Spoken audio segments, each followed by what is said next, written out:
Hey guys, it's HD here, and today we're doing something a little different. So over the past 2 years, I've covered glitches that still work for all the mainline Pokemon games. Sword and Shield, Let's Go Pikachu and Eevee, Legends Arceus, Brilliant Diamond and Shining Pearl, as well as Scarlet and Violet. I can pretty confidently say that these games are done receiving updates, which means that any glitches that survive those patches are here to stay forever. So I decided to throw all these videos into one big compilation for you to enjoy. All these games have really interesting and unique glitches, and I feel like they aren't talked about enough. So kick back, grab a snack, there are chapters in the video and the description if you want to skip around, and let's get started with all the glitches that still work in all of the Nintendo Switch Pokemon games.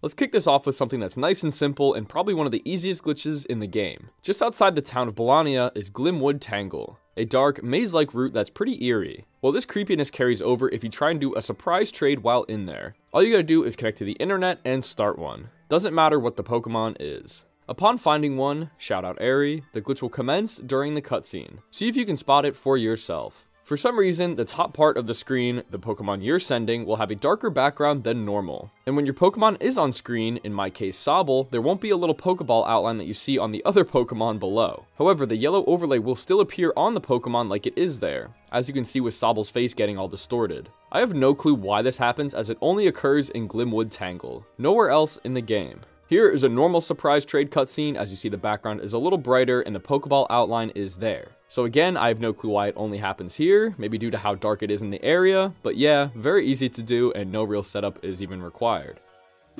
Sticking with surprise trades really quick, there's one small thing you can do anywhere. Have one carry out, and as the cutscene is fading, immediately begin mashing Y to reopen the YCOM menu. Start another surprise trade, and after the menu closes, you'll notice that the trade complete text box is still on screen from the previous one. I guess since you open the menu too fast, the game doesn't have time to clear the old one, so you won't know when you find a new one until the tiny Y button icon changes to the pink star thingy. But yeah, kinda pointless, but possible. Moving on to something a little more interesting, fake eggs. To try this out, catch a Pokemon and say yes to giving it a nickname. Now simply name it Egg with a capital E, exactly how a regular egg would be named. You'll notice the first effect of this glitch right away if you send it to your box. The text will read, "The egg has been sent to a box," which is a little out of the ordinary as it wouldn't normally say that. It would just be like, Charmander has been sent to a box. Now, actually going into your box, you can take a look at another similar effect. If you select it, it will say, "What do you want to do with the egg?" treating it as if it really was an egg. My best guess is that the game just has a trigger if something is named egg, it'll just shove a "the" in front of it. I was hoping for more oddities out of this, like not being able to have it as your only member in your party or something like that, but no luck. I believe the only real effect that comes out of this is the fact that it says "the" before most dialogue options. Kinda neat though. Guess we're gonna keep covering glitches in pairs here because this next glitch involves actual eggs. If you beat the main game of Sword or Shield, you'll have access to the IV checker when in your box. Press plus once to check the normal Pokemon stats, and then plus again to bring up the extra menu. This is what normally happens, but for some reason, if you hold the Pokemon with your cursor and then hover over an egg, it won't let you bring up the IV menu. It'll just cycle through the first two options of showing your Pokemon and the stats. It behaves like normal even when hovering over another Pokemon, but an egg? No dice. Weirdly enough, it'll do the same glitch if you put your cursor over any of the UI buttons like box number or box list. So eggs and the UI share some strange state where it doesn't let you bring up the IV checker. No clue why, but it's kinda weird. Okay, those were great and all, but let's cover something a little more interesting. The Bingus Zone.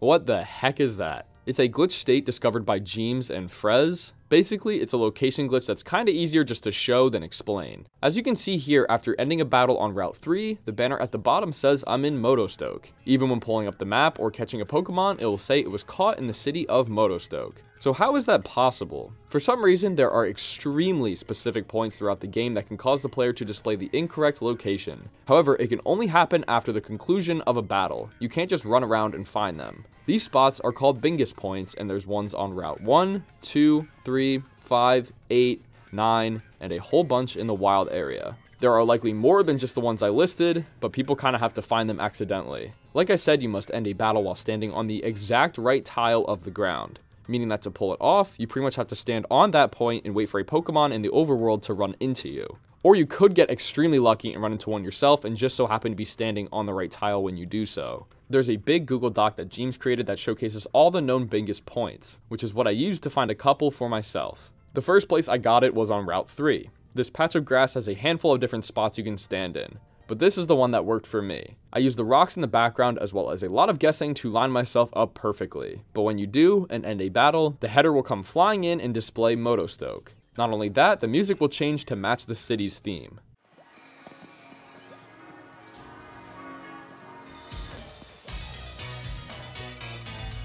It's super weird to hear the city theme while on a regular route with Pokemon running around. Since these points are super specific, you'll likely correct the glitch and be back to the correct location as soon as you take a single step. So I saved my game here just to keep the glitch. Again, as you can see here, it says Motostoke as well. I then waited for another Pokemon to run into me, which took a little bit, but when it did, I caught it. Looking at the summary, you can see it says the city of Motostoke, so that's neat. Moving on to a spot in the wild area, this biggest point is in Bridge Field. Again, these spots are very precise, so I had to line up the shadow and the exact blades of grass that I saw in the picture on the Google Doc. But if you get it successfully here, it'll relocate you to the meetup spot, which is where you first enter the wild area at the beginning of the game. I couldn't get an encounter here unfortunately, but what I did get was the weather to change from snowing to sunny, which if you're familiar with wild area spawns, Cubchoo only spawns in the grass if the weather is snowing. So you can kind of spoof the spawns and the weather as well using the Bingus zone. These are just 2 of the spots you can get the glitch to work in, but there's roughly 20 more points that it's possible in. It's a pain to find the exact pixel you're supposed to stand on, and I think you get the idea at this point, so let's move away from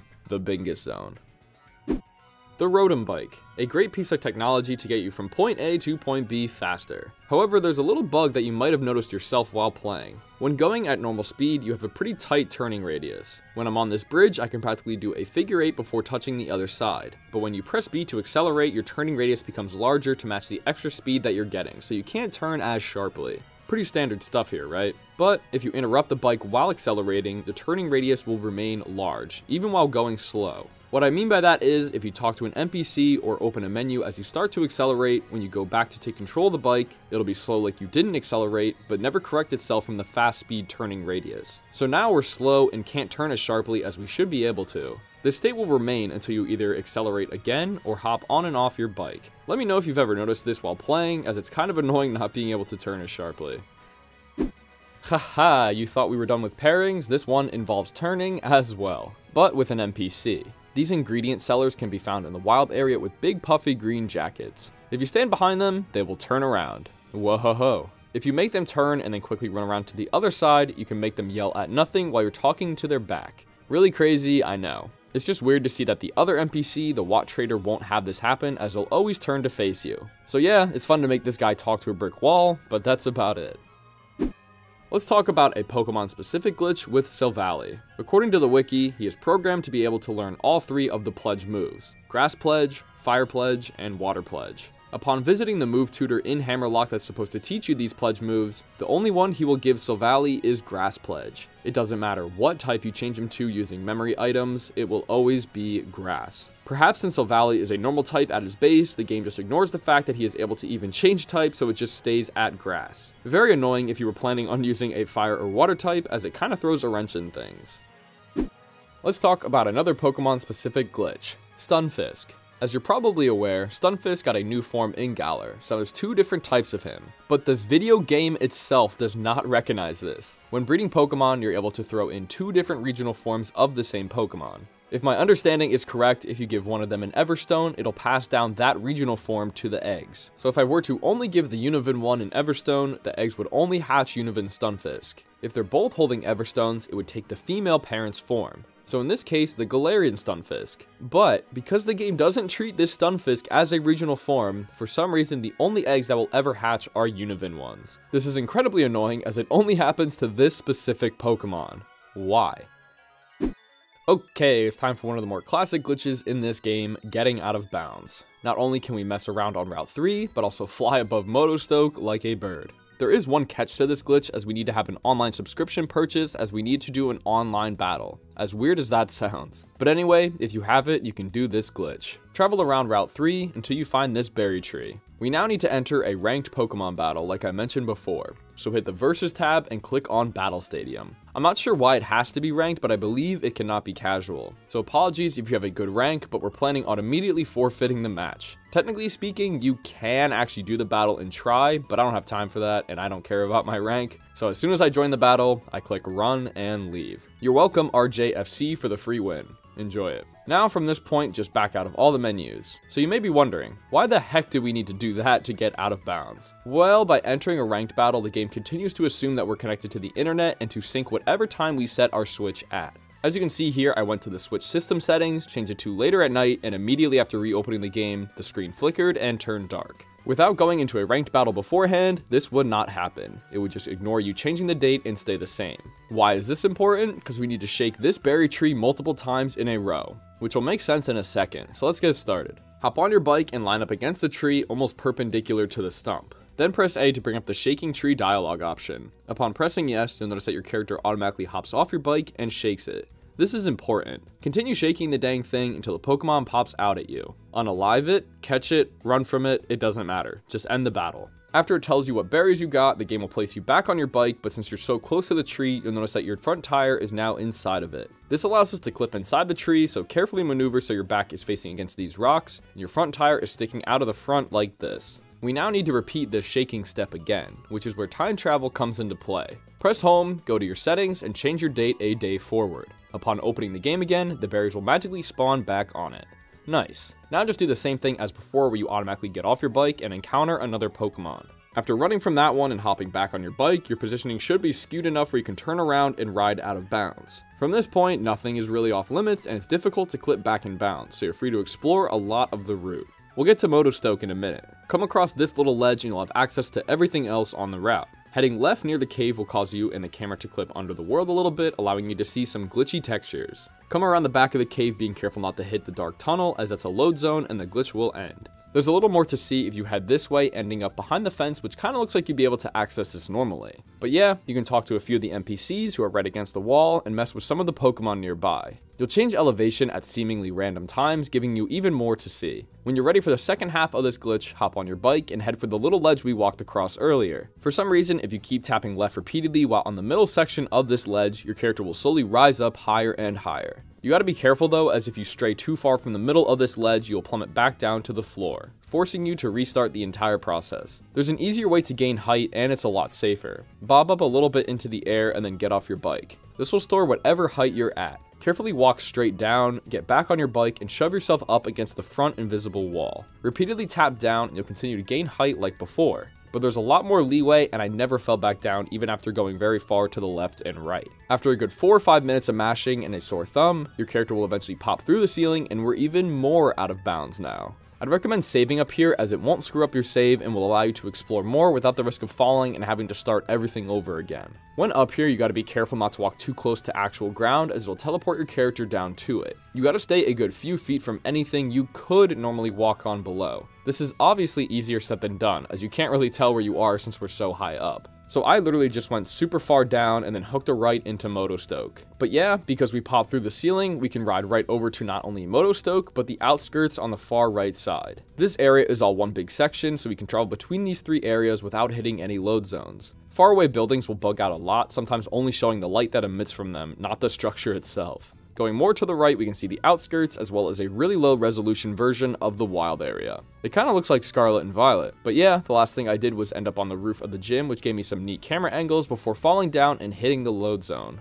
Kind of forgot that this game saves automatically when you do hit a load zone, so I kind of lost my out of bounds save and was not going to do it again. That was pretty much all there was to see anyway. I love how much exploring you can do with this glitch as it's fairly easy to do, so enjoy your views. Here's something new, a battle glitch. We need a pretty specific setup involving confusion, baton pass, and own tempo. To do it, the first Pokemon needs to get confused, whether it be by themselves using something like Outrage or the opposing Pokemon. The next turn, they need to use baton pass, which will carry the status effect over to the Pokemon that gets thrown out. This Pokemon must have the ability own tempo, which on paper means they can't be confused. But if you're in a situation where the opponent attacks first, it takes a turn in order for own tempo to take effect. I didn't exactly get the glitch here, but as you can see, Avalugg with own tempo was baton passed into and was able to select an attack before the message even popped up. If Avalugg were to outspeed the opponent here and go first, he would do the confusion animation with the birds flying around his head, and then maybe attack before the own tempo message popped up. But because Bisharp is obviously faster, it didn't work that way. Still, you can see the delay here as the own tempo should have popped right away when Avalugg was thrown out, but it didn't. A super specific scenario, but it still can happen. Another battle-based glitch that's a lot easier to see is when you Dynamax a Pokemon. Pretty much during any battle, have one Dynamax and then take a look at that Pokemon's summary. On the first screen, it'll show their normal moves like they weren't Dynamaxed, but when you check their specific summary, it'll show their moves as the max ones. So I believe this is a glitch as it's not consistent between the two menus and it's kind of a pain. But I feel like since they don't match up, this is in fact one.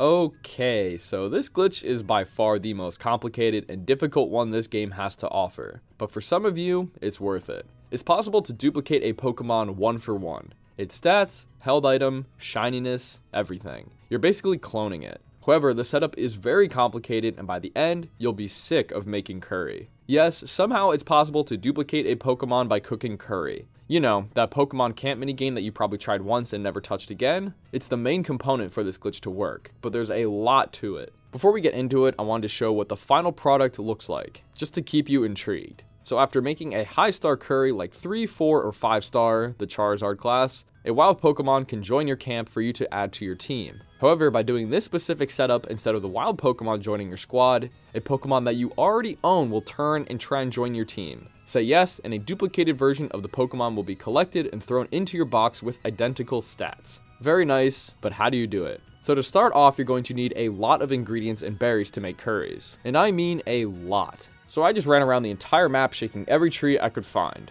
I recommend the wild area as there's a bunch of trees and you don't have to do a lot of traveling. So once you have a lot of berries and ingredients in your inventory, it's now time for the next step. But before we do that real quick, the technical information on this glitch is thanks to a YouTuber named Oriundo. He made an entire video on this method, so I'm going to pull some of the stats and info he talked about, while also mixing in my own painful experience attempting this. Okay, next step. It's recommended that you need a full team of 6 consisting of large Pokemon, such as Salamence, Flygon, and Corviknight, ones that are noticeably big when inside of a Pokemon camp. Next, the Pokemon in slots 3 and 4 of your party need to be large floating Pokemon, and these are the 2 potential ones you can duplicate. So no, you can't duplicate any Pokemon in the game with this glitch, it has to be a large floating one. By floating, I mean they fly around while in the camp. The best Pokemon for this, in my opinion, and the one I got the glitch with, is Salamence. His hitbox is massive and he flies around in the camp. Other confirmed Pokemon are Flygon, Corviknight, Giratina Origin Form, Moltres, Noivern, Lugia, Eternatus, and Galarian Weezing. There are likely more, but these have been the ones that are confirmed. Okay, now onto the Pokemon's sociability status. What is that? Upon the completion of making a curry, your Pokemon in the camp will receive sociability points depending on the rank of the curry you created. So the highest Charizard 5-star rank will give you 20 points, 4-star 15, 3-star 10, 2-star 7, and 1-star 5. Once your Pokemon have an average of 200 sociability points, it will now have a chance to attract wild Pokemon. So for a quick example, if you made 10 Charizard class curries in a row, that would equal 200. But it can be a mix of 3-star, 4-star, 5-stars, anything really. Just has to be 200. Following you reaching 200 points, the next curry you make will affect the chances of a spawn. 5-star is 1 in 4 chance, 4-star is 1 in 5, 3-star is 1 out of 7, 2-star is 1 out of 20, and 1-star is 1 out of 100. So it's recommended that you make at least a 3-star curry after reaching 200 sociability points to have a chance at encountering one. But when you finally get a wild Pokemon to spawn, the next and final step is possible. When the wild one spawns, the Pokemon in your camp will likely be arranged like this, with the ones in slots 3 and 4 appearing closest to you in front of the wild one. This is what causes the glitch to activate. When trying to look at the wild Pokemon to call it over and join your camp, the game gets confused and treats the large floating Pokemon as the wild one. So in my case, the shiny Salamence basically blocks you and is treated as the one who wants to join. You can see this with the text coming up saying, "Oh, Salamence has come to your camp." You can then simply say, "Yes, you may join," and send it off to the box. Upon packing up the camp and checking your box, you'll see that the Pokemon is still in your party and there's another duplicate one in the box. Huzzah, the glitch is complete, and you now have an exact copy of a Pokemon you already own. Like I said at the start, this glitch is very complicated, so I just kept making curries while having a large team of 6 and hope for the best. In my experience, I made roughly 80 to 100 dishes of curry before I duplicated my shiny Salamence. So I am sick of mashing A to fan the flames and stirring the pot. I spent roughly 15 hours collectively over 3 days to get this to finally work. I was getting really discouraged and on the verge of giving up when I finally got it. And oh boy did it feel good to do so. So if you really, and I mean really, want to duplicate a Pokemon and are willing to put in at least a few hours of curry creation, try it out and let me know how it goes. I want to kick this off with a fairly interesting glitch, but one that you don't necessarily want to happen. As you're probably aware, the Pokemon in this game just walk around in the overworld freely, so at times they will overlap or intersect each other. If you run from a Pokemon after starting a battle, it will despawn that Pokemon entirely. But in very rare scenarios, 2 Pokemon can despawn at once as a cause of you running. This could be detrimental if you encounter a shiny and cause it to despawn by running from a Pokemon that was touching it. I've seen this happen to a couple of people already, so be warned. I'm not sure if they improved this glitch or slightly patched it because it doesn't seem to happen as often anymore. When the game first came out, Pokemon that were barely touching each other would both despawn, but now it takes a good bit of timing to get intentionally. As you can see here, I had a few times where I thought for sure it would work, but then the other one stayed alive. I did in fact get it to happen one time myself though, while 3 Pokemon were colliding. Here, a Zubat, Graveler, and Chansey were all merging into one another. I ran into the Glob, encountered the Graveler, and after running, only the Chansey was left, which I immediately started the encounter for, but after that, you can see the Zubat is gone, and we never fought him. This was the best, and I believe the only time I captured it, so it confirms that it's still possible in the game. Be careful when shiny hunting or just regular Pokemon hunting, let the models de-blob, and then encounter the one you want. Okay, moving on to probably the best glitch in the game. Infinite rare candies. Yes, for some reason, there is a spot that just spawns rare candies, but they're invisible. Just below the south gate of Saffron City is Route 6. To the right hand side of the gate is this elevated patch of grass. I'm not entirely sure if there was originally a Pokeball sitting here signifying an item, but if you just walk in the middle, there would be a rare candy invisible just sitting there. That's your first one, but we can repeatedly spawn them in this spot. In order to do that, we need to time travel by changing the date. Here's how you do that without saving and closing your game each time. Open your menu and select the Communicate tab. Inside of that, press Play with Others. Next, press Nearby Player and Link Trade. We're not actually trading with anyone, don't worry. Just enter any random code. I just did all Pikachus because it's the quickest and began searching for a trade. Once you're on this screen searching for a player to trade with, you can press the home button to bring up the Switch menu. Go down to System Settings, System at the bottom of that menu, and then Date and Time somewhere in the middle. Turn off the sync if it's on, and then go down to set it 1 day forward. Now you can back out of all the Switch menus until you're back in the game. Back out of the trading menus and check the spot we got the candy from. Voila, there should be another rare candy there. You can just repeat this time travel process over and over. Enter a local linked trade, advance 1 day, and collect the candy. Before I go any further, I need to let y'all know that the rare candy doesn't spawn every single day. Some days, I'm not sure why, whether I didn't set up the trade correctly, or it literally does depend on the date itself, there just won't be any rare candy when you back out of the menus. It was seemingly random for me, but I'd say I got rare candies about 75% of the time I tried this glitch. I would go on streaks where I'd get them to spawn 5 or 6 days in a row, and then a few days of blanks. So again, not sure if the date does matter, or there's some specific timing, or what. There's some factor to this that is random that I can't fully figure out. My best recommendation is to just sit here for 30 minutes and see how many you can get in a session. If you're in a drought, try changing the date a few days ahead or even a month. Who cares? Whenever you want to restore your Switch back to the real date, the glitch will still work even on days you've already collected rare candies. When you finish the session, just set up another usual local trade, press sync to the internet under date and time, and back all the way out. Time traveling to the next day will still give you more rare candies, so you never have to really mess up your save file and have it say that you were playing in 2025 already. I came across this glitch at the perfect time because in order to get access to the Saffron City gym, you need to show them a level 45 Pokemon. My highest at the time was a level 40 Eevee, so I ran off, duped a bunch of rare candies, and got him up to 45 in an instant. Also, turns out I was just an idiot and fought Sabrina before I even got my 5th badge or visiting Fuchsia City. Haha, so I wasn't even supposed to be here or have a level 45 anyway. But yeah, infinite rare candies, but please note they don't spawn every single day you do it. About 75% of the time, it works every time. Moving on to a type of glitch you really don't want to encounter, getting stuck. For some reason, there are a couple of places throughout the game where your character just can't escape.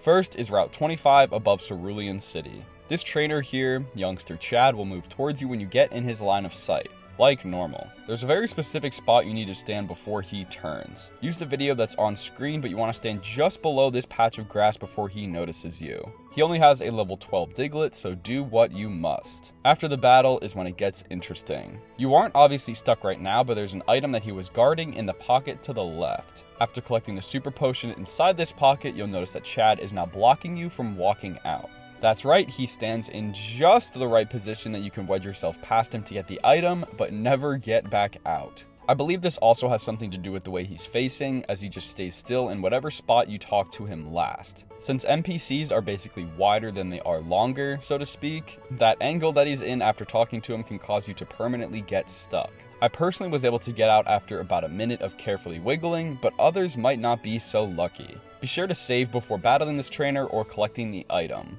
Another option is fighting Chad now, leaving the route, and collecting the item at a later date when he's back in his normal spot. I'm pretty sure his position will reset back to his OG spot and he won't move this time.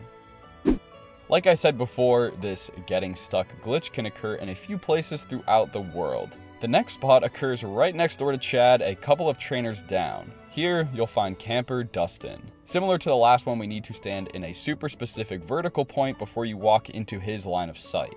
Walk a few steps off this wall to the right, which is incredibly hard to do with a single Joy-Con by the way, but have it so the top of your shadow is touching the bottom lip of the wall. You should be standing about here when you get it. Walk just far enough for him to notice you, defeat his level 13 Squirtle, and get out of the battle. For the sake of trying to get the glitch, I did talk to him in order to move his body to kind of block me in here, but I wouldn't recommend doing this in a regular playthrough cause you'll get stuck. After collecting TM16 Thunderwave, you might not be able to get back out. This one, I couldn't get as stuck as I did with Chad, but I did have trouble walking out while Dustin was facing a few specific positions. This was more to demonstrate what could happen, but I didn't actually get this glitch fully myself. There is also a tree you can use Chop Down on if you're later in the game and come back. But yeah, not great glitches to get, so avoid them at all costs. This is probably one of my favorite glitches from this game, as it just doesn't happen in any other Pokemon one. Somehow, some way, it just slipped through playtesting that when an opposing trainer uses an item, like an NPC battle, it'll say, "You use that item." The animation still plays out like it should with the other trainer throwing the item, but it still can be confusing reading the text that said, "You used it." It blows my mind that this is a real thing in a Pokemon game, but if you've played this game before, you've likely noticed it too.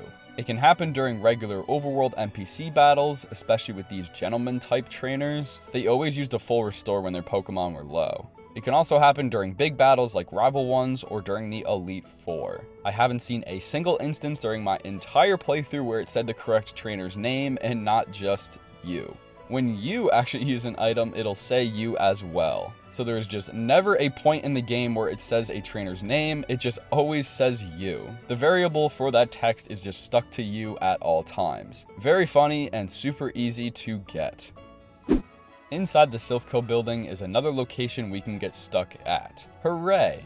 On the 5th floor, go slightly right to defeat this one trainer, and then go into the conference room. In the bottom left corner is this Team Skyrocket member. They never turn to face any other direction, they just stare at the wall. They also don't even battle you, which I thought was surprising. I personally couldn't get this one to work, but I have seen instances where they couldn't escape this corner after walking into it. Maybe it had something to do with how they spoke to the member, which caused them to turn, but I could never get the right angle. This one could be patched, but I think it's just more of a luck thing that still exists. So yeah, no real reason to go in this corner anyway, so just don't go into it. This is more of just a goofy thing I found, but I thought I'd throw it in anyway. On Route 3, Ekans is a fairly common encounter that you can just find sliding around. Well, when this silly little guy goes up and down on a ramp, his model will clip in and out of existence. Nothing can be achieved with this. it just looks funny to me. Obviously just a bug from the model sliding around on the ground, but it would probably look weirder to have an animation for when he was on an incline anyway. This really is nothing though, so enjoy and let's move along. There's one final unfortunate spot you can get stuck in, but I do believe this one was patched out. It takes place in the final gym in Viridian City. This gym features a bunch of sliding panels. Towards the back of it, there's a group of these panels that will throw you to the right corner and now down towards the front, right into this trainer. As you can see, once you're on this sliding patch, there is no way to avoid battling him. He does not move. But this was the place that some people have gotten stuck in, due to the trainer walking up to meet you on this platform, blocking you from advancing. I do believe they did fix this one due to the fact that it was in a gym and not just on a route while standing in a super specific spot. If the man were to slide up into my face like so, I would be stuck. There is also a slight chance that someone managed to sneak around this sliding panel and just walk up to his face, but I don't think so. Pretty dang sure this was patched out, so you don't have to worry about it anymore. But overall, these spots you can get stuck in are fairly common for a Pokemon game. The ones I showed up to this point are the only confirmed ones I could find, but there's still likely another spot or two out there in the world, so be careful. Our next and final glitch takes place in Cerulean Cave, which can only be accessed after beating the Elite Four and all of that jazz. One floor down in the back, you can find these crystals illuminating the cave. When certain Pokemon walk past it, it can create a buggy lighting effect. It won't do it for all of them, and some are more intense than others, but you'll see Pokemon shift from a dark to bright, red, and green when standing in certain spots of this area. Haunter was the first good example I found. You can see his color shift to red a good bit here. Weeping Bell kinda worked, but not a whole lot, and Onyx was another great example. If I could get him to stop going down the ladders, that would be great though. Really nothing crazy though, and might not even be a glitch. I don't believe this was really intentional though either, or at least not as intense as these shifts. Makes some Pokemon look really neat though.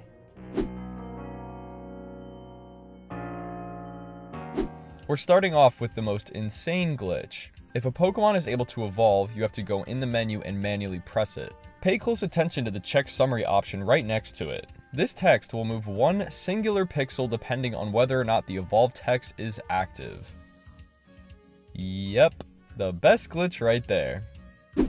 All jokes aside, this is probably the best glitch you can still do in Legends Arceus. Infinite grit rocks, pebbles, and dust. So basically infinite money. When releasing a Pokemon you've caught, you may get one of these items, but now you can get hundreds with only a few boxes of them.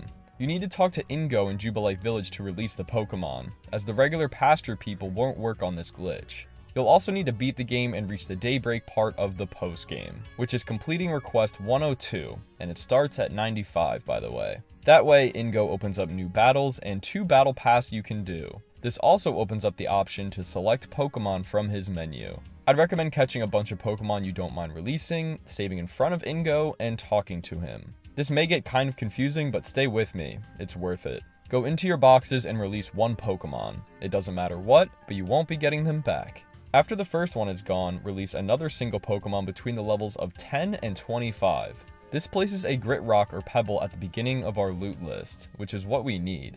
From this point, do not leave the box screen and release all the Pokemon you're able to, but keep a few to release later. Releasing all these will give you a bunch of those rocks and pebbles, which will now be duplicated. Now back out to the text screen. Ingo will let you know what items you got, you'll get a single item, and then large stacks of rocks and pebbles. This is where the glitch comes into play. Go back to select Pokemon and release a single one again. Back out to the text screen, and boom. The game acts like you just released all those boxes of Pokemon and gives you all those items again.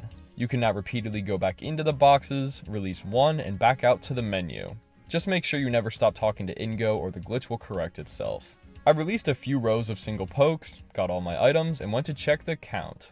When all was said and done, I got 1,745 grit dust, which spilled over into my storage because you can only hold 999 of an item, 376 grit gravel, 437 grit pebbles, and 70 grit rocks. Grit pebbles sell for 800 Pokédollars a piece, and the rocks are 3,000 each. And I got a boatload of these items, even after just a couple of rounds of the glitch. Within 10 minutes, I made almost 1 million Pokédollars after selling everything. So you can see just how easy it is to either boost your Pokemon stats, or make boatloads of money fast. I only released 9 boxes of Pokemon, so imagine just how much you could get with more. This is an extremely useful glitch, and again, probably the best this game has to offer. You just have to beat the game first and do the massive mass outbreak investigations to get there. Ever wanted to escape death?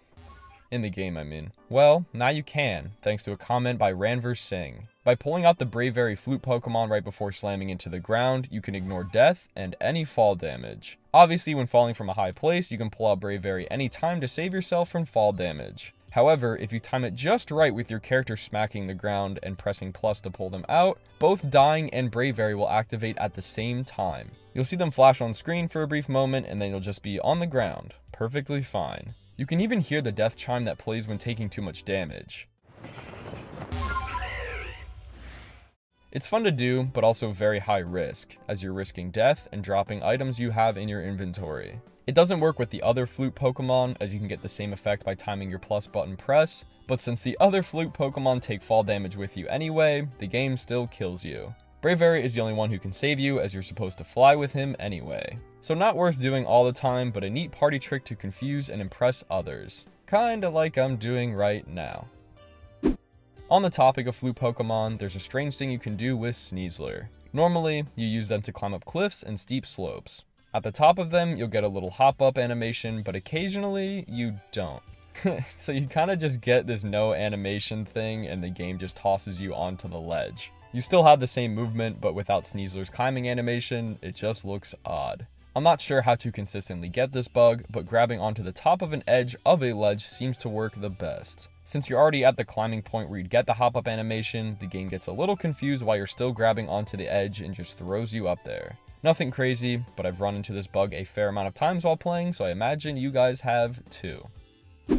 Here's sort of an interesting one. Alex Cowan commented on my last video about this one, and it takes place in Obsidian Fieldlands. At the Heights camp, there's a lady sitting down next to the fire. By walking over her feet, you'll notice that your character trips between the two objects and disables collision and the ability to interact with people. You're now able to walk inside of the woman and Professor Levington, as well as all the Pokemon you throw at yourself. I'm getting eaten by Garchomp. But unfortunately, this glitch is kinda inconsistent and doesn't last very long. I can't figure out what corrects the glitch, but I think it's just a timing thing. After you step out of the way of the people or Pokemon, you'll go back to normal pretty quickly. You can do this in other areas pretty easily, like the clothing shop lady, Anth. If you just dive or run in between her and the table, the same thing will trigger. You can basically just stand inside her, but again, the effect dies off pretty quickly. This leads me to believe that this isn't really a glitch, but just a way of the game making sure that you don't get stuck somewhere. If the NPCs kept their collision while walking over their feet, you may have just gotten stuck in place. I think it's just the game's way of saying, hey, get out of there, and helps you get unstuck. Still, it's a fun feature to mess around with and can definitely help create some weird moments. So let me know if you think this is a glitch or not, because I'm really not sure. Solid Snake is me brought this one up, saying that there's a rock you can clip inside of. Head to Cornet Highlands near the Celestica Trail. There's a stretch of land where Alpha Steelix hangs around. The rock formations here are a tad buggy. There's one rock near the top of the mound that doesn't have the correct collision lined up, so you can just walk inside of it. If you adjust yourself just right, you can completely go invisible inside of it. Looks funny to see your head sticking out of the side too. The other part of the comment says that they use it to avoid Pokemon spotting them in a space-time distortion, but most of the Pokemon around me were able to see me. Granted, I was trying to get their attention, but hiding in the rock wouldn't make them go away. Like I said, most of the rock piles around this area are the same design, so you can hide in multiple rocks. I got this one while an Onyx was watching me, and it caused this. Onyx felt left out of the party and wanted to clip inside the rock too. It looked so funny to me, and he couldn't really touch me either. So yeah, you can use it to avoid Pokemon seeing you, but it isn't completely foolproof. If they do spot you, you can avoid their attacks, except for the ones that have range, like the rock throw one I got hit with. But regular charging attacks, they can't touch you. So, if you happen to have a space-time distortion, you could get a lot out of this. But for regular Pokemon here, it's just more of a goofy trick you can do. Moving on to another comment I got from the James Botsko. He said if we go to double jump on Basculegon just before we hit the water, you can get this little bug to happen. So normally you can ride around in the water on this guy and jump twice. You'll also notice that his purple aura around him when he's doing the second. Well, if we go to jump again right before he lands back in the water, you will do the second jump, get the purple aura, and a weird jerking animation. It also allows us to double jump again, meaning you can chain these jumps together.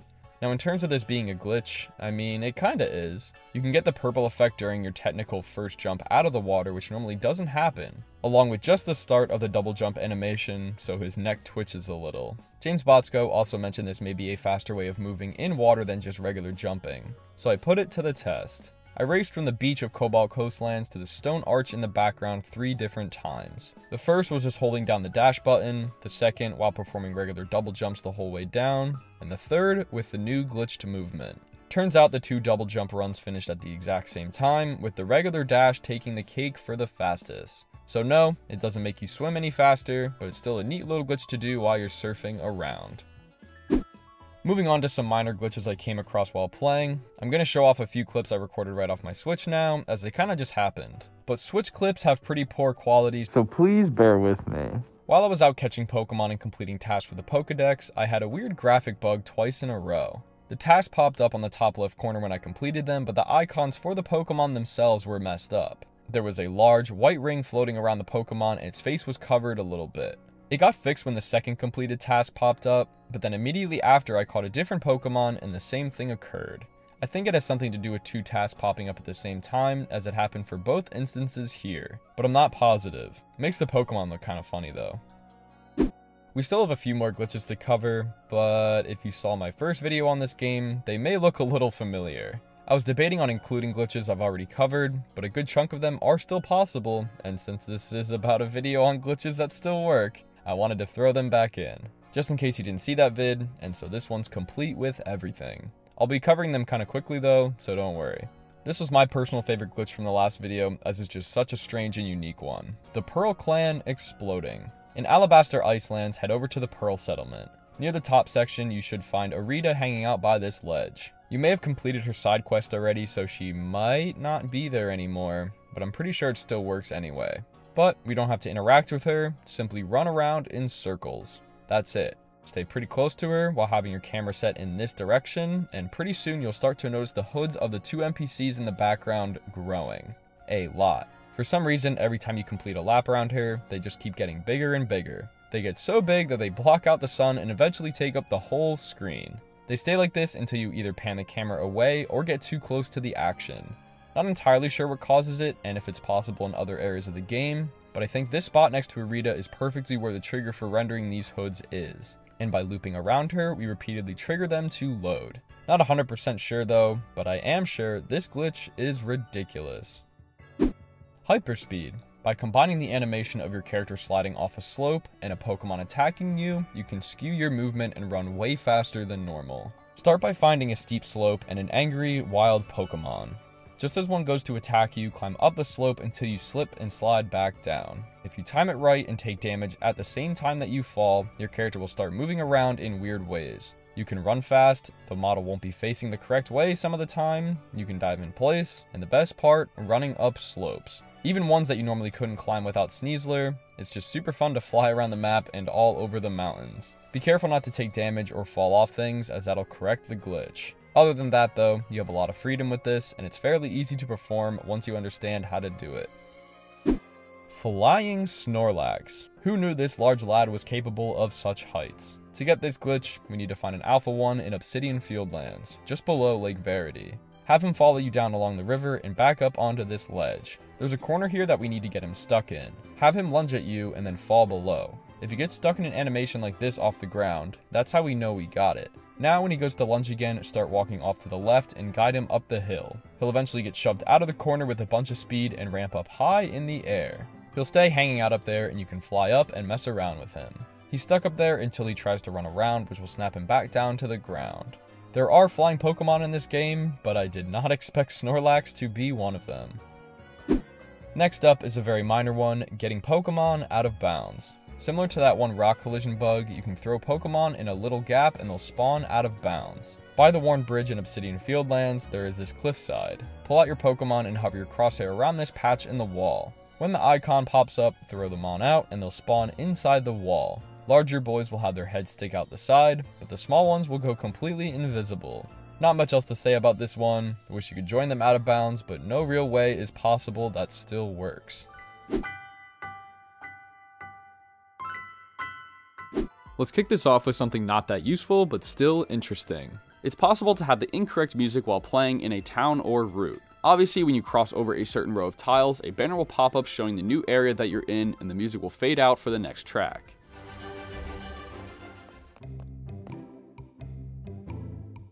Well, by quickly and carefully crossing over that row of tiles and then turning back, we can trigger the new track to play while staying in our original location. Take this instance in Eterna City, for example. The row of tiles right before this patch of grass is the trigger for Route 205, and a different music track. By walking up to the row and quickly turning around, we can get the Route 205 music to play while in Eterna City.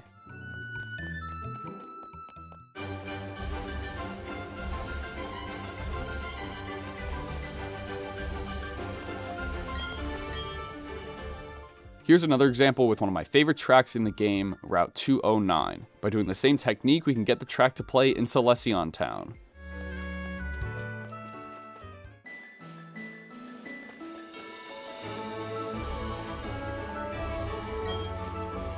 As a little bonus, if you unlock the DS Sounds key item by entering the Hall of Fame, we can simply turn it on while the glitch is active and it'll carry over as well, giving us a little bit of nostalgia while exploring the town.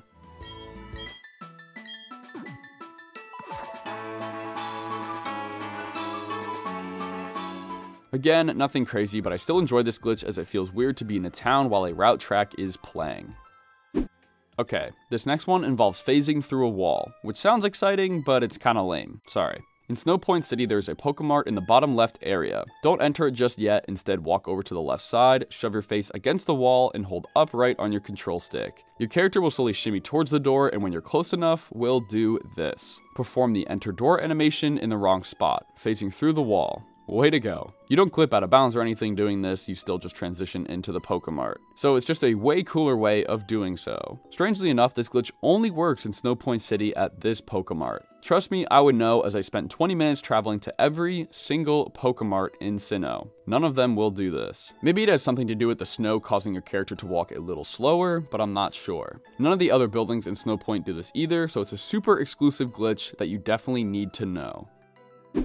Here's a glitch that I found all on my own while messing around in the game. In every Pokemon Center, if you go upstairs, you can access the local Union Room. This is where you can connect with friends nearby and trade Pokemon. That's not super important for this glitch though, and you don't need friends. Simply enter it all by yourself. I couldn't tell you why, but I decided I needed to enter with a link code, in case someone in my house bought a Switch and a copy of Pokemon Brilliant Diamond without telling me, and just so happened to be in the local Union Room 3 years after the game came out. I didn't want them seeing me. Anyway, geez. Once inside, quickly run over to the NPC in the corner while the communicating "please stand by" message is still up. This text box prevents the lady from talking to you, meaning we can just spam the A button while running around her. The result is this very weird looking moonwalk stutter step. Run backwards after mashing A and your character will continuously face them while running away. This state will last roughly 20 seconds, so get in as much moonwalking as you can before the message goes away. After that, the lady will talk to you like normal and the glitch ends. Don't worry though, you can just go out and back in to do the glitch all over again. How fun.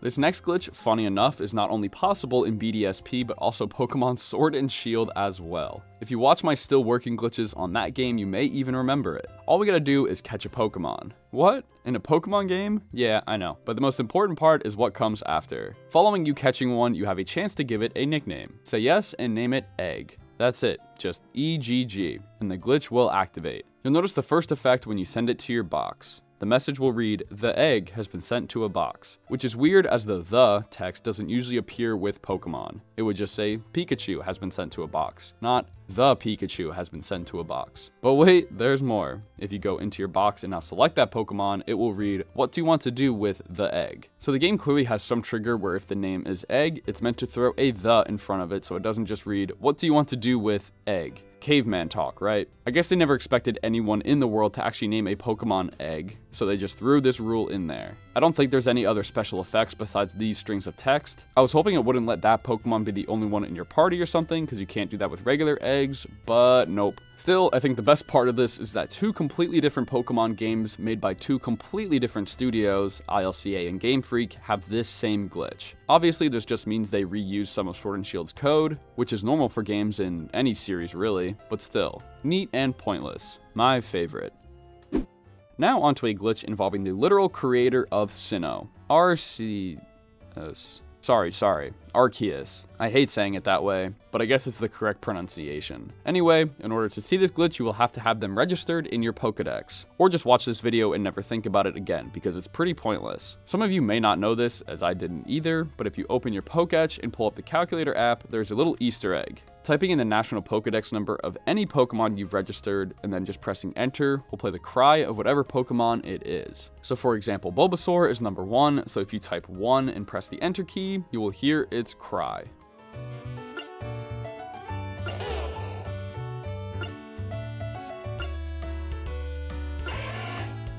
Didn't even know this was a thing, but for some strange reason, typing in 493, the Pokedex number for Arceus, no cry will play after pressing enter.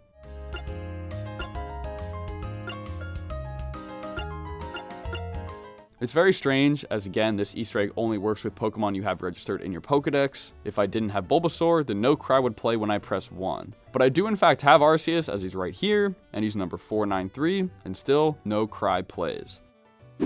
And yeah, those were all the glitches I was able to find. Trust me when I say I really tried to find all the remaining ones. I spent hours redoing glitches from old videos and just came up short every time. For a quick example, and I guess proof that they are all patched, take a look at this railing clip in the old chateau. In the old version 1.1.1, pay attention to how close I can stand near the railings here. I can push right up against them. All you have to do now is encounter a Pokemon, run from it, and boom. Your character gets clipped inside of the railing. We can then snap down to the floor and get out of bounds, even if it's only in this tiny section. Now, in 1.3.0, this is how the railings behave. You pretty much have a single tile and can't move left or right, because the dev solution for this glitch was literally just to slap a big invisible wall around the place. Like, look at this clip here. It's ridiculous, and it's also obvious that the devs watched someone's video, maybe even mine, and were like, nah, this is unacceptable. Another glitch I really was hoping would still work is leaving without a starter. You're supposed to use your rival to trade places, but even after shoving him this far into the wall, the devs clearly added a check to prevent you from swapping places while here. I really tried with this one, guys. I spent a good 20 minutes ever so slowly shimmying him along this edge while keeping him out, hoping I could reach the corner near Lake Verity, but these trees completely blocked my path. I tried everything, but it's safe to say this one is patched, along with just about every other insane glitch from the 1.1.1 version.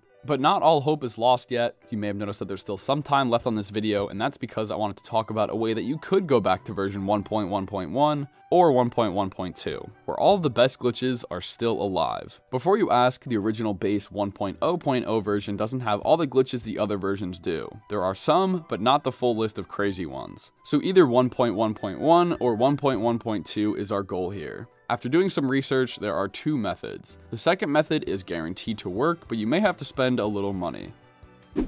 The first, and likely easier method, is using the Switch's Match Version with Local Users feature. This allows you to connect with another Switch that also has Brilliant Diamond or Shining Pearl on their system. However, in order for this to work, someone will have to have version 1.1.1 or 1.1.2 already. So if you have a buddy that never updated their software past this point, you're probably good to go. The other caveat is that this feature updates everyone to whoever has the most recent version, meaning that if you're over here with 1.3.0 and your friend is on 1.1.1, it would update their version to 1.3.0, which you do not want. The solution to this requires you to have a physical copy of the game and delete the software along with the saved data. Then when you put your copy back in, you would likely be on 1.0.0. Then you could use the match version feature to push yourself up to 1.1.1. This is one way to do it, but again requires two Switches, a physical copy, and someone that still already has 1.1.1. Because if you bought the game digitally off the eShop, every time you re-downloaded the game, it would already come pre-installed with the newest version 1.3.0. So it has to be physical. However, there is a more foolproof method that doesn't require all this extra stuff.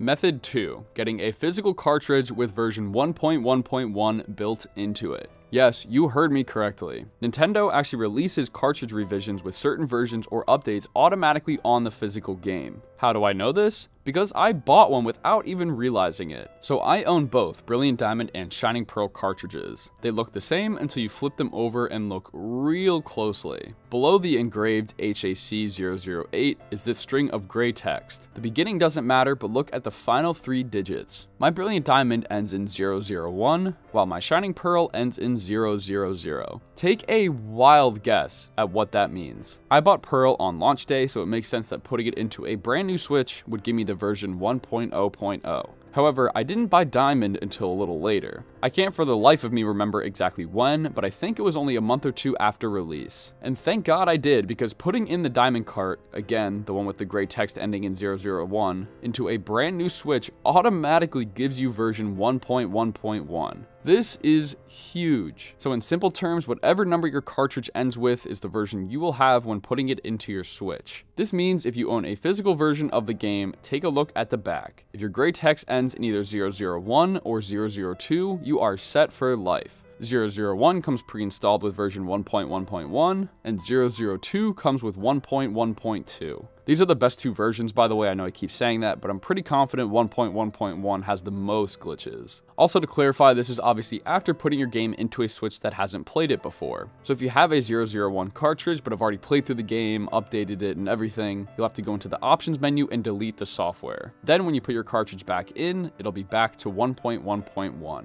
So yeah, check the cartridge you have if you do own a physical one and see if you're lucky enough to have this version. If not, you may have to scour eBay or some other marketplace and find a cartridge that does. You have to really analyze the pictures they provide though, and hopefully they have one of the back of the cartridge. I don't think the actual Switch case itself has any identifying features like any numbers or anything. I think it's only on the cart itself. So you could technically buy a sealed version of the game and just take a gamble, but that would be wasting money most likely. But there are two methods to getting back to version 1.1.1. If you can't, then hey, there are still these 6 amazing ones you can do in 1.3.0, right? Haha.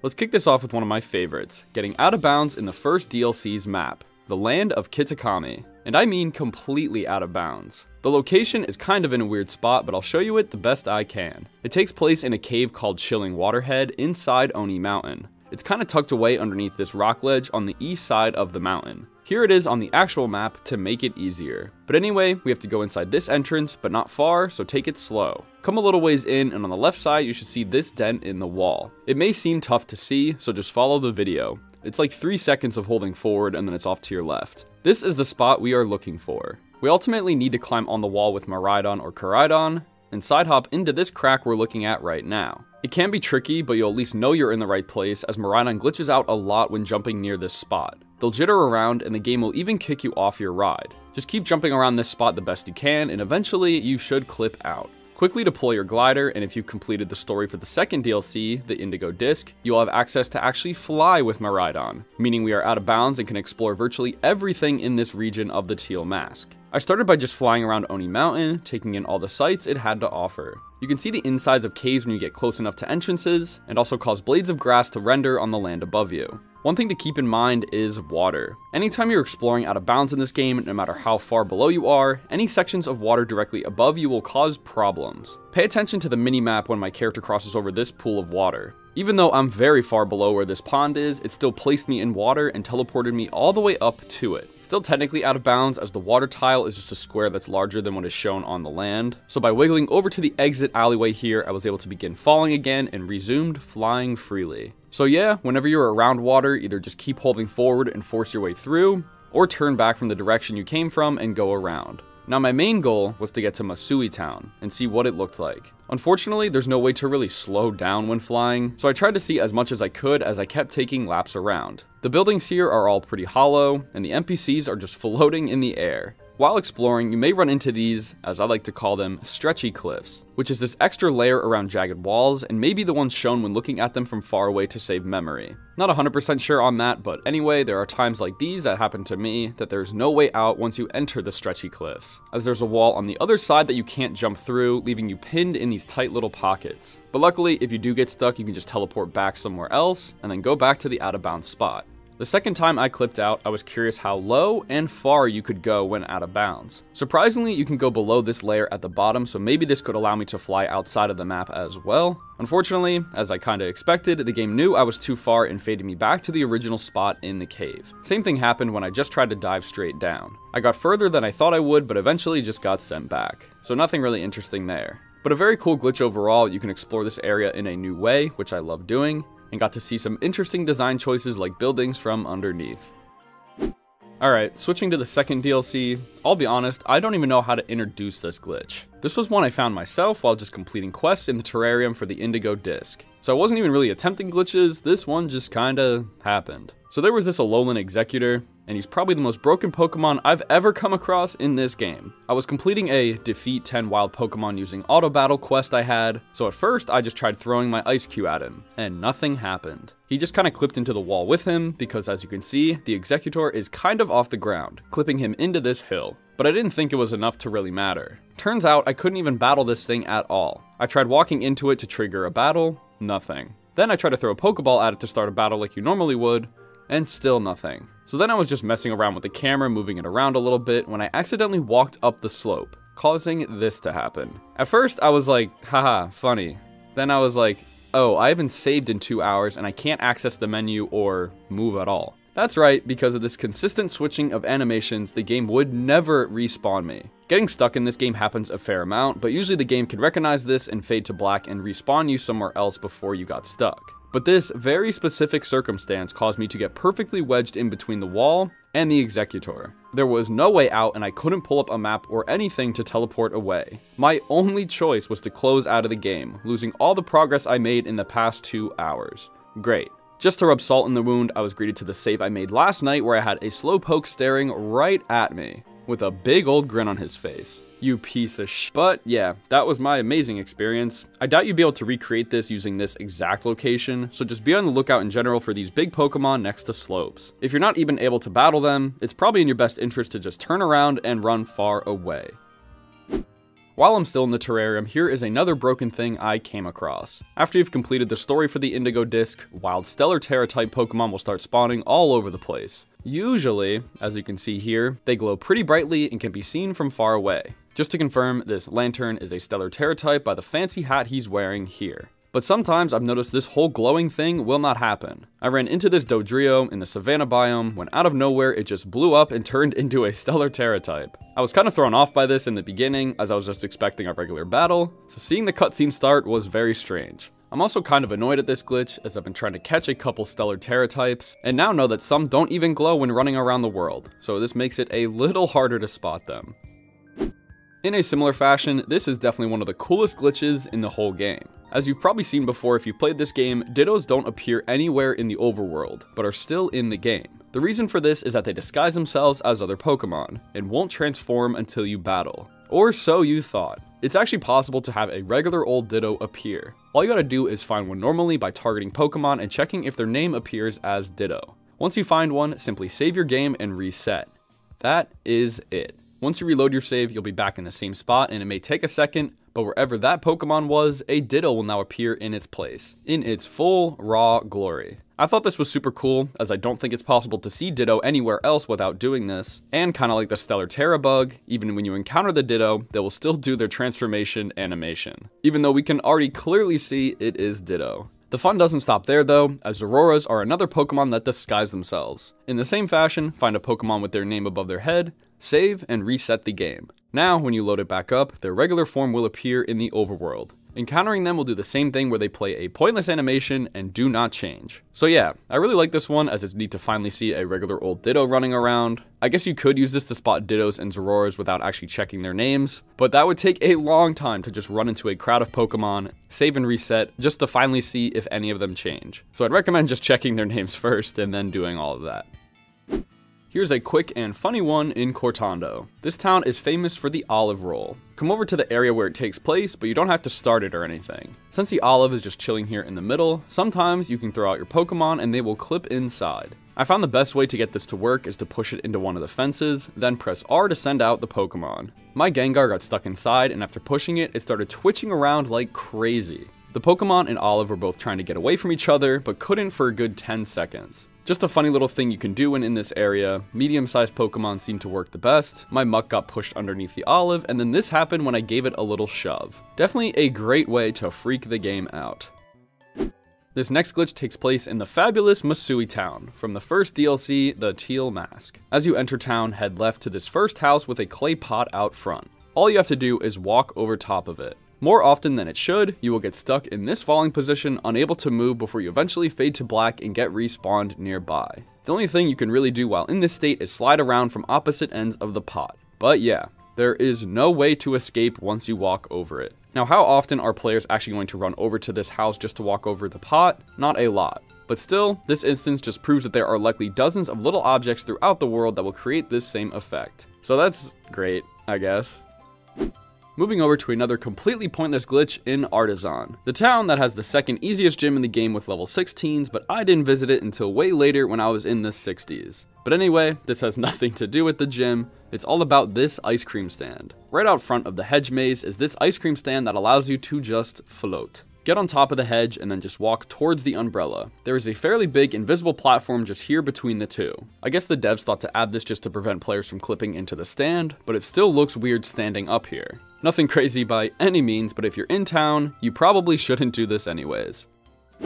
Now, onto our next location to get out of bounds. This one takes place in Area 0, one of my favorite sections of this entire game. Since our map doesn't work in here, it's going to be a little more tricky to show the spot where we clip out from, but this should make it easy to find. We need to start in front of Research Station number 4, so either run there if you know where it is, or enter any of the other research stations and teleport to it. Okay, so the clip takes place on a rock that's visible from outside the station. Have your back facing it and look straight up from where my head is right now. This boulder next to the glowing rock is where we need to get to. I'm just going to fly there, but getting there on foot may be a little bit trickier. This is what it looks like when we are there. You just have to use the research station as a reference, but now we need to begin climbing on this boulder hanging out from the ceiling. From the ground, you have to hop up these rocks and scale the wall over to it. Unfortunately, the camera here was not very cooperative, so it's tough to show where you're supposed to be aiming for. But it's this edge where the boulder collides with the ceiling in a way that ultimately lets us clip into it. As you can see here, I'm getting close as it's allowing me to stand here and clip the camera through. This is basically the spot we're aiming for. You just want to be climbing with Miraidon and hop towards this edge. From my experience, jumping around on the wall here is very buggy, so it can be tough to get a consistent lineup. My recording here of me pulling it off makes it tough to see what's going on though.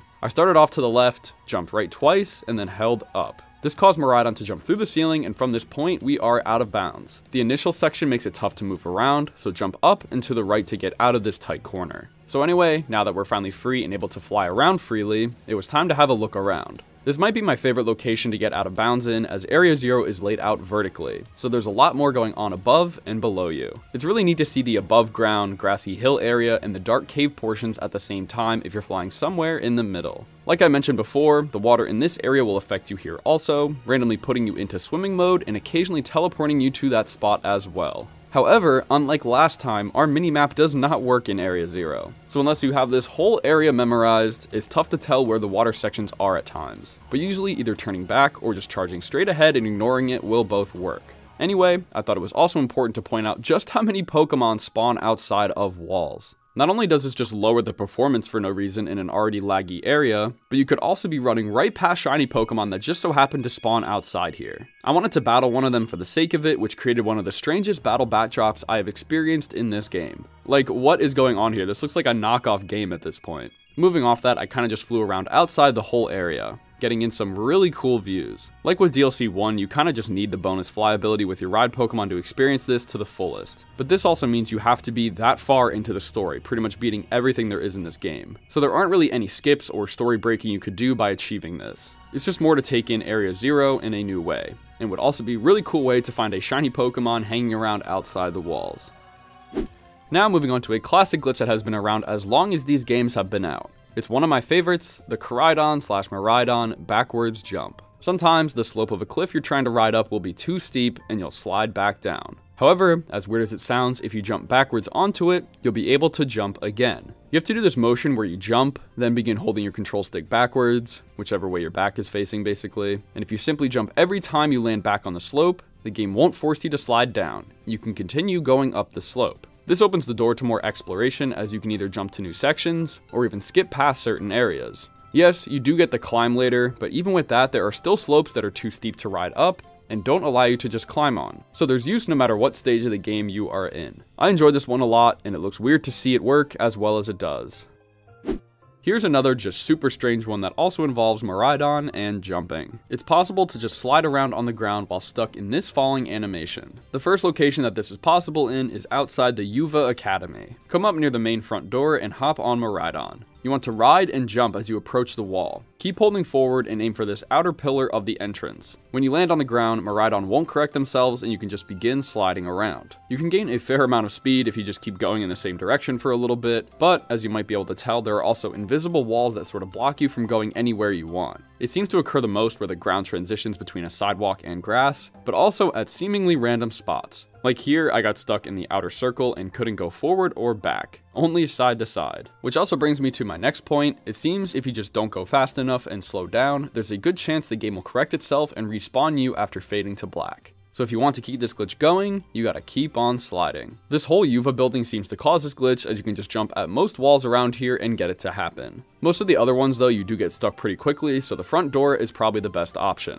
Also, fun fact, if you press jump, you'll shoot into the air a little bit and begin gliding. Now this can be super finicky. There are times when the game would just kick me off the animation by just going over a little crack. And one time where the game just instantly locked me in place and respawned me inside the door to the Eevee Academy. I didn't touch my controller at all, but since I was inside the wall, it auto-triggered the load zone and threw me inside. So you can get tossed around while doing this, but the results can be pretty funny looking sometimes. There's one other spot this is known to work at, and that's this bush in Zapapico. Come here on the map and you'll see this ledge right next to the door. If you sort of mess around and slide off the sides, you'll get stuck falling again. There isn't a lot of space to move around here as there are invisible walls all over the place. But this sort of just confirms that this glitch is likely possible in dozens of areas if you just get the jump and angle right. Okay, so this next one is very weird, but also very interesting. I say weird because as you might be able to tell, this is currently a Switch clip that was recorded using the capture button, and I say interesting because this glitch only happens in handheld mode. So the only way to capture the game was to do this glitch in handheld, save the clip, and then record the playback. All you have to do is pull your Switch out of your dock with the Joy-Cons connected, and then connect a second controller, such as a Pro controller. You can also connect the controller and then pull it out of the dock, just have a second controller connected as well as the Joy-Cons attached to your Switch. Then, in handheld mode, if you hold the same diagonal direction on both control sticks, so the left stick from each one facing the same diagonal direction, your character will basically go twice as fast. It should be pretty easy to tell in these clips when it's off and on, as it only seems to work when pointing diagonal directions, like up left or up right. It will not work if you just hold up on both. So everything about this glitch is just so weird, but it's also one of the more useful glitches in the game. Only downside is it has to be in handheld mode with a second controller connected and using the attached Joy-Cons. I'm not even going to attempt to explain why this glitch happens, as I have no idea. But who cares? Look how fast I'm going. Ooh, Now onto our final big out of bounds spot, and one you may be familiar with if you saw my past videos on this game. This one allows us to basically explore the entire main world of Paldea. It's fairly easy to get out with this spot, but getting there is a tad tricky, as we need to traverse through a cave. We need to be in Alfornada, which is in the bottom left corner of the map, and locate the Pokemon Center. Just down the dirt path leading to it is this cave. Just follow the path I take to get down. It's not too bad. Just enter the main large room and then fall down and to the right. Once you land on the ground, come underneath here and there should be this rock clipping into another. Climb up the wall, shuffling around a little, and it should let you climb through the ceiling and get out of bounds. We need to ride across this invisible portion towards the opening and jump right on out of bounds. Again, now that we can fully fly, we have a lot more control over what we can see. Before, when we just had gliding as an option, we could only really land on the bottom layer of water and ride around all the way down here. But now we aren't limited to that. You can fly right underneath town to get some interesting views, but that unfortunately doesn't mean you can just clip inside buildings, since they are just loading zones that trigger when you open that door.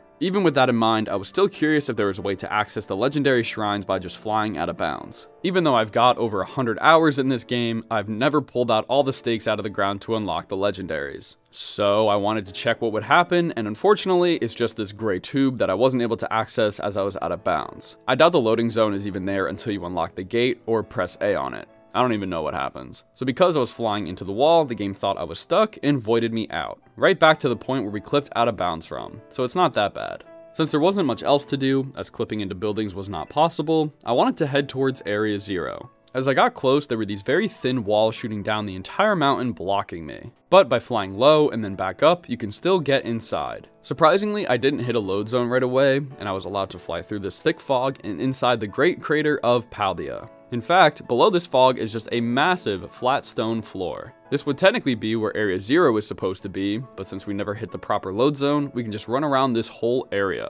This looked incredibly strange to me, as it was just this huge open area like it wasn't even part of the regular world. I also wasn't sure if they only had the load zone by the gate or what, so I just began running towards that. Then, seemingly out of nowhere, my character clipped through the floor and my screen quickly faded to black. I wasn't sure where it was going to respawn me or if I actually loaded into Area 0, but it gave me plenty of time to think about that as I was stuck on this loading screen for over a minute and a half. I am not kidding you, I was debating on closing my game, but I knew something had to happen eventually. And sure enough, the game tried to respawn me on top of that same flat stone floor, but my character immediately started falling again. This time I was able to catch myself and began flying up. I kept going closer to the gate, and then finally, as I got fairly close to the bottom of it, I hit the real loading zone for Area 0. So there appears to only be a load zone around the gate that's supposed to take you down, and not around the whole crater. Very strange, but it's also one of the more interesting things you can do when out of bounds in Paldea. Seeing some of the towns and cities from underneath does look cool, but there's not a whole lot to do other than look around and see how messed up you can make the game look. I think I enjoyed the other two out of bounds spots in Area 0 in the first DLC more, but this is obviously still good as the main overworld is massive. This really isn't anything crazy, but I wanted to include as many DLC bugs as I could. In the Blueberry Academy of DLC 2, the Indigo Disc, you will eventually have access to the League Club Room. It's a nice little place you can complete quests in, and you also can bring your Pokemon out. Since this area is a little smaller than most places you can throw out your Pokemon, it can create some glitchy scenes when using larger Pokemon. They'll often clip into the NPCs here, or start off in the wall and come sliding out. I was able to get Kyogre stuck halfway in the wall here, which looked pretty cool. There might be a way to clip some Pokemon fully out, but I was just messing around for like 15 minutes with different Pokemon, and this was the best I got. Just wanted to show it off as it can be funny, but hey, it'd be cool to see a Pokemon fully clipped outside of the room as well. Staying in the Indigo Disc DLC, there is one of my favorite additions in the terrarium, the Synchro Machine. With just the press of L and R, you can pull out any Pokemon and travel around as them. Well, considering they had to program all these Pokemon to move around freely, attack, and fall, there were bound to be some bugs with Pokemon. For example, Kyogre again. If you were to fall off of a tall structure, you would think that an 800-pound fish would fall pretty quickly, right? Well, not really. He does fall, but at an insanely slow pace, meaning you can more or less fly around with them for a while. After some more testing, I found that Flygon, a Pokemon that literally has wings, falls at the same pace as Kyogre. I don't know about you, but that doesn't seem right. After looking around the internet if Kyogre can fly, I got some mixed results on the subject. Some said only in his primal form, and others said because he is a legendary Pokemon, it just makes sense that he could. So maybe he actually can fly, and I'm completely wrong about this, but this was just more of an example of something that probably shouldn't happen. I also just wanted to talk about the Synchro Machine because I think it's very fun to play around with. Up next is another one you've probably experienced yourself in some way. During Terra raid battles, I've noticed a lot of bugs, mistimings, and other oddities while doing one. It's tough to recreate them for recordings as they seem to happen at random, but I did get a few decent ones here. As you can see with this Hitmontop, the timer did run out, but I was still able to get an attack off, along with the boss who gyro balled me just to knock me out. Then finally started the ending sequence like we ran out of time. I went back in and got the best example I was probably gonna get. After I attacked, the timer ran out and he still hit me back. But instead of kicking us out, we were given the option to attack one more time, even though this whole time the clock ran out like 30 seconds ago. I went through a whole nother attack cycle before bringing up the menu again for a second, then finally kicking us out. But this is just more or less what I mean. I've run into other instances where a Pokemon will get an attack off after running out of health, and other just weird mistimings and bugs. Let me know if you've had something similar happen to you while in a raid, as it seems to be fairly common. If all those out of bounds glitches seemed a little too overwhelming, there is an easy way to simulate the view basically anytime you want. As you probably know, holding down ZL will create this zoomed in side view with you on the left side. Due to this angle, walls that are on the right of you can be clipped through, meaning you can see what's going on the other side. Sometimes you'll see those classic stretchy cliffs just next to the real cliff, which further makes me believe that these are the walls that you see when looking at the same cliff from far away. Anyway, it's also common to see Pokemon out here, so you better hope you don't see a shiny because they are rather tough to actually get a battle with. Occasionally there are ones that will be right on the other side of the wall that you can throw your Pokeball at, which also causes them to pop back through the wall so you can kind of free Pokemon this way. But there's also times when they'll be too far away, so just hope you don't see a shiny out here regardless. Caves are another prime spot to clip the camera, as you can use it to see other paths within the cave, or find the massive sections. If you keep it like this while running through one, the game just looks really off. You can also use it to see that the bright effect of going from a cave to the outside world is just a white square that fades as you get close to it. But it's probably still the best use for this glitch, as you can use it to find new caves that you haven't been to before or spot Pokemon. This clip can also be done to see into buildings, which makes the windows and doorways look really bugged. Other plain ones will just be hollow on the inside with not much going on. Sticking with camera glitches for a sec here, this one's sort of similar in that all you have to do is hold ZL and move the camera. Only thing that's different this time is that we have to be in some water and get into a Pokemon battle. When in the battle, hold ZL again and shift the camera down so it goes towards the water. As it submerges, all the water just disappears, leaving you with a floating Pokemon and a very strange sight. This basically just simulates what it'd look like if the whole ocean was drained. You can use it to see other Pokemon that may be swimming below the water, or see some textures that you were never meant to. Like here, there's just a big chunk of missing ground and you can just look right on underneath. So yeah, any body of water with Pokemon in it, you can just do this glitch. Everything just looks so off here, seeing a flying fish in a floating slowpoke.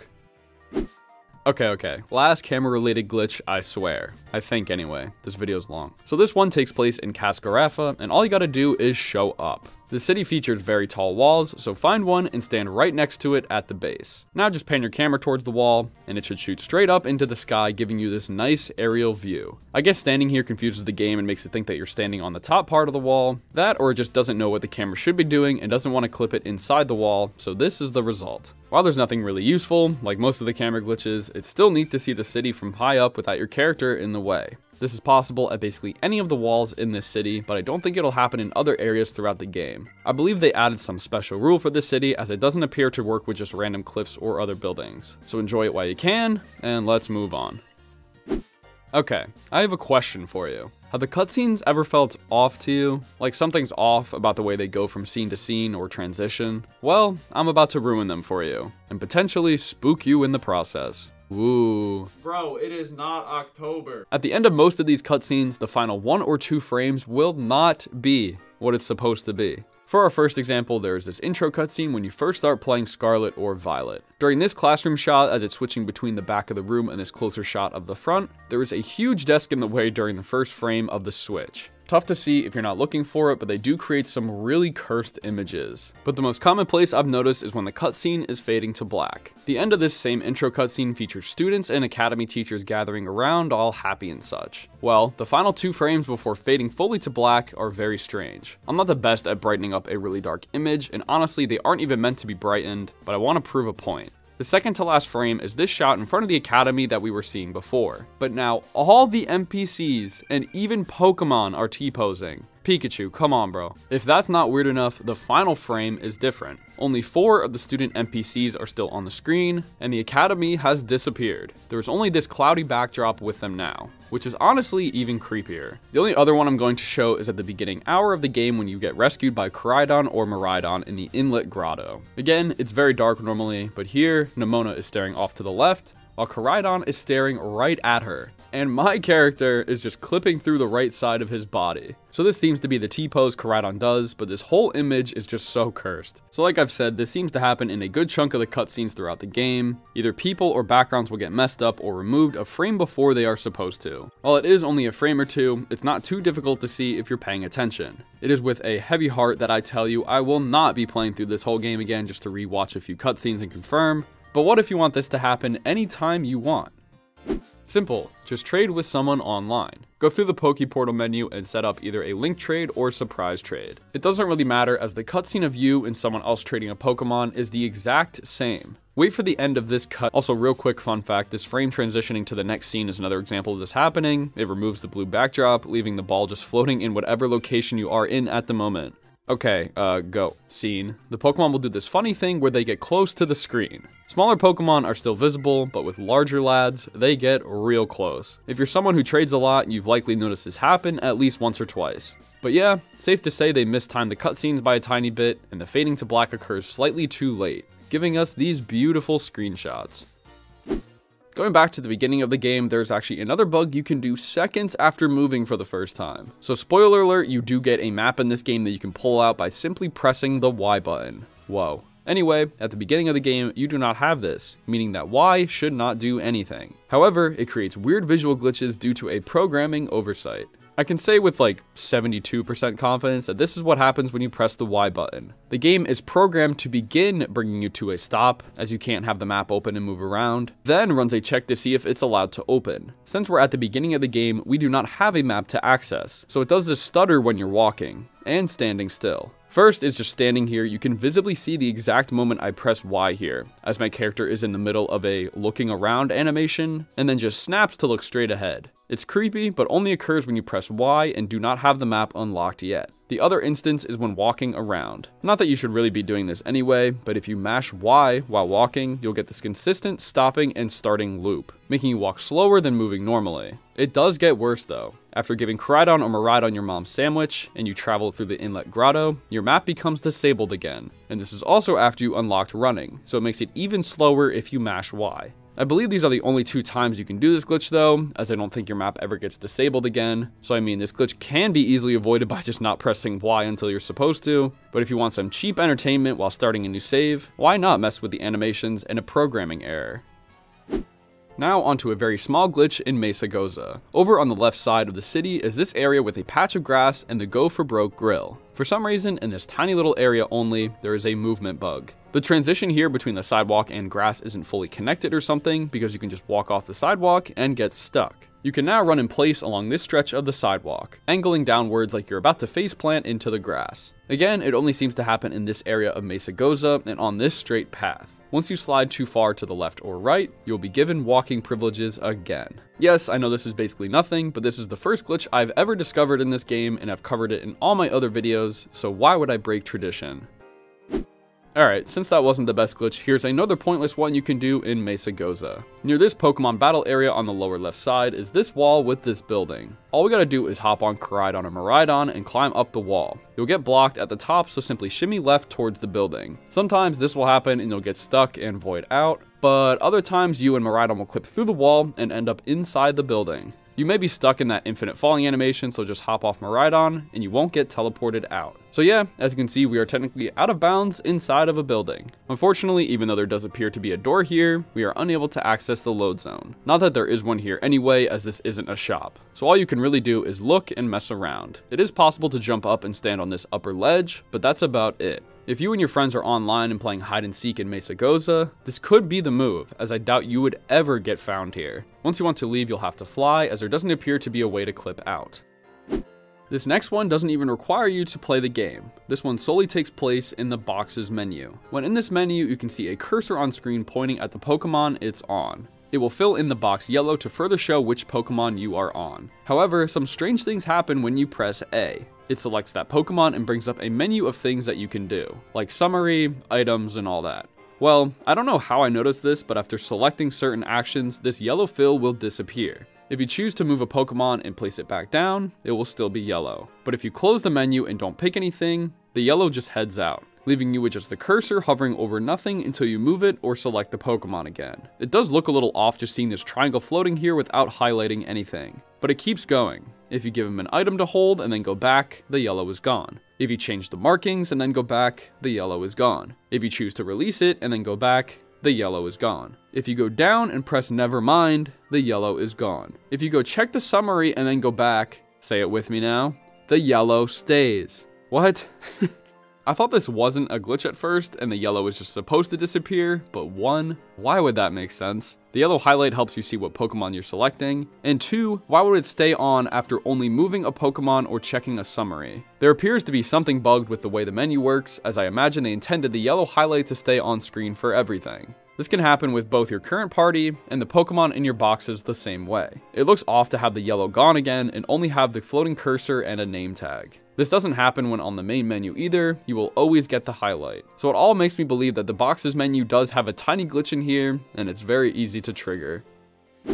This one I'm positive you've experienced before. It involves having a battle on a hill. Basically, all you need to do for this is start a Pokemon battle so you and your Pokemon are higher up on a slope, battling a Pokemon that's lower on the slope. Due to this height difference, it will create some interesting camera angles. Right off the bat, you can see the Electabuzz stats over top of my own due to the camera's position, but the main effect I wanted to cover was throwing a Pokeball. During this capture cutscene, the camera will often clip through the ground, allowing you to just see underneath. It also breaks the immersion of the game as you can see random textures and other strange things down here. Also, after catching a Pokemon, the camera will be just as glitchy. So this really can happen anywhere, and you just have to be in a battle with a fairly steep hill and you standing higher up.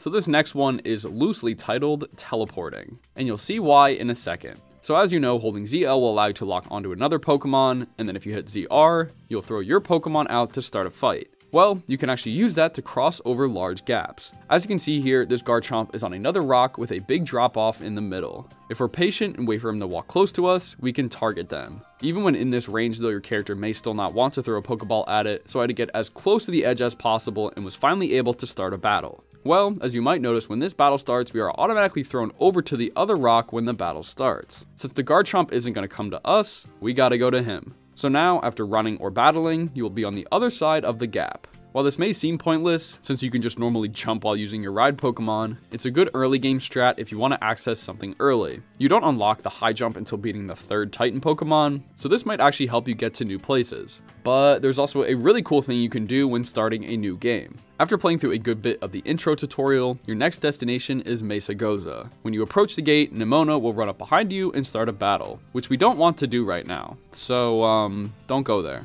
Instead, start off in Los Platos and head for this cliff I'm looking at on screen. Basically, just head west and climb up this hill. Once there, you'll see this gap blocking you from going further. You see, the game is supposed to lock you into this lower region between your house and Mesa Goza. You are never supposed to be able to leave until you get through Mesa Goza and become a student, blah blah blah. However, as you can see, there are Pokemon walking nearby on the other side of the gap. This means that this single spot is basically the best place to do this teleport glitch, because as soon as one walks within range and you're standing on the very corner of the cliff, you're able to chuck your Pokeball and start a battle, throwing you across the gap as well as into Area 4 of the South Province. There is one more hurdle we have to get past, and that's the simple fact that the Pokemon here are level 20, as again, you are not supposed to be here. The first time I did this teleport, I only had my level 7 Quaxly, so I was not able to run, and ended up blacking back out to the Pokemon Center. The second time, I was successful running away, which meant I finally broke out of the tutorial. Now all that's left to do is run around on foot and explore. You don't unlock the ability to ride Koraidon, as that's the last thing that happens in the tutorial, so this is by no means a faster way to beat the game.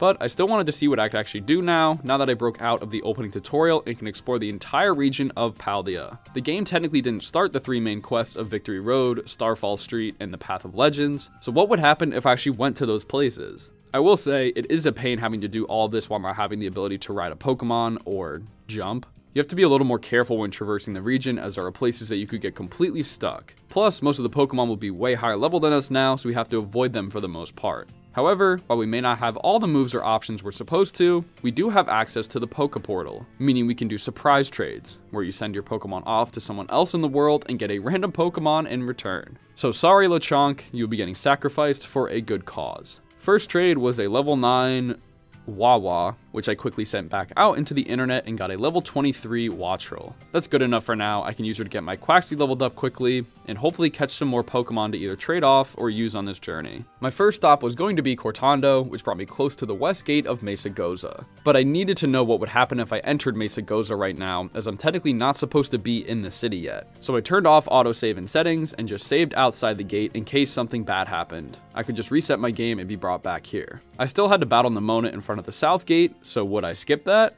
Nope. Even though I'm standing right on the point the game is telling me to go to, the next sequence will not activate. I still had hope that I could cause something else to happen, but the game did a fairly good job of restricting me. When I went to the Yuva Academy entrance, it read, "You can head this way later."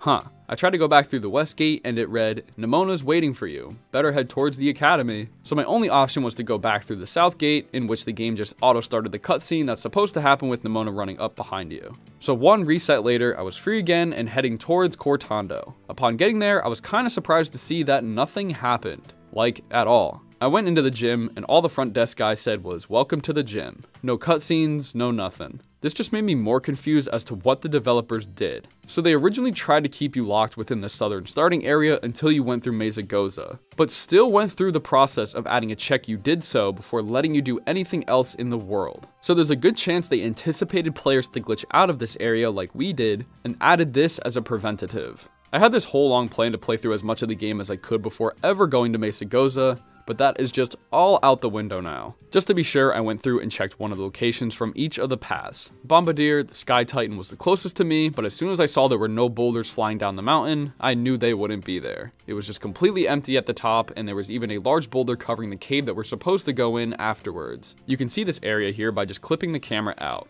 So that was a bust. Come on, Team Star's Dark Crew base, don't let me down. They let me down. You can walk up to the gated off base, but trying to press the button just causes the game to stutter. Hide your minimap for a split second, and then be like, wait a minute, you're not supposed to be here yet. So even though this is probably the most interesting out of the 3 failures, we still can't do anything. Pretty much bringing our glitch journey to an end. By skipping the Nemona battle outside of the South Mesa Goza gate, we can never start any of the main storylines. So even though we broke out of the tutorial zone and into the rest of the world, it's just not ready for us yet. The only thing you could really do is run around unlocking Pokemon centers to fly to and catching some Pokemon. Since we obviously haven't done anything in the story, only Pokemon up to level 20 will obey us. So that makes it extremely limited for what Pokemon we can catch. So I mean, there's really not a whole lot of use you can get out of doing this teleportation besides exploring a hollow version of the world. Still, I feel like I needed to show off this glitch as it's probably interesting for some of you, but ultimately, it will just end with you crawling back to Nemona and that dang battle outside the South Gate.